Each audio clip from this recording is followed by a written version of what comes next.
So we get asked a lot, what are you guys going to do when you see kind of his true colors?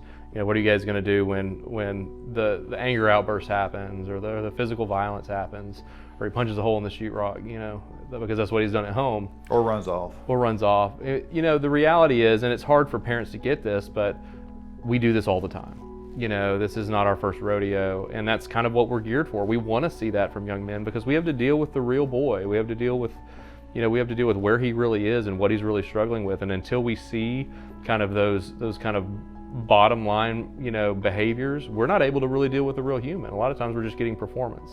Yeah, and the reality is he will show up, right? Fake fades. So we either have the young man that comes in and, he's like, yep, I'm ready to be at the carpenter shed. I'm going to perform. I'm going to check the boxes. I'm going to do all the things. But eventually you can only perform for so long.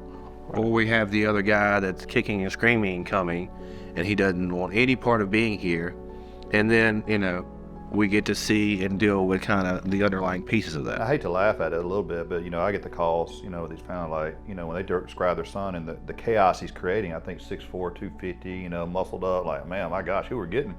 And a lot of times, they're 150, 5'10", and I get it. But the part for us is like, man, we've been through a lot, and the truth of it is, it's like, we're gonna let these kids experience some of the consequence of choice.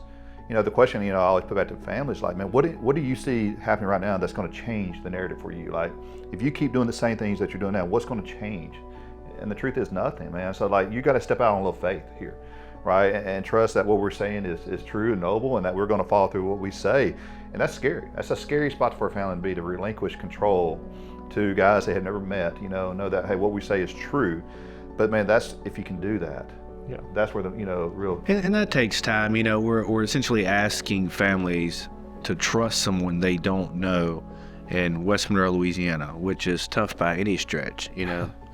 But I think what they begin to realize is, like, we really want their son to become a man of substance, right? And not only do they start seeing it, they start believing it when their son starts calling home and not worried about what he can get from them, but worries about how they're doing.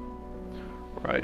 Yeah, and the reality is what they're counting on is that we're strong enough to be a crucible for their change and transformation. And I do believe that's why we have success, is because for better in some cases and worse in others, we continue to walk this way of living out ourselves. And when we start doing life with these young men in the context of the carpenter shed, it can't help but transform them. And the reality is we can handle their behavior. Well, but here's another piece that I think families need to understand is, like, you're sending your son here for the work, but honestly, much of the work is on you as a family. Like, you've got to change. Like, we can handle the kids. And a lot of times, this is the kids, not the issue. Like, we can gain control of the outbursts and different things, but man, the family dynamics got to change. You've got to change as a person if you want to continue to see your son become that man that you desire him to be. It starts in the home.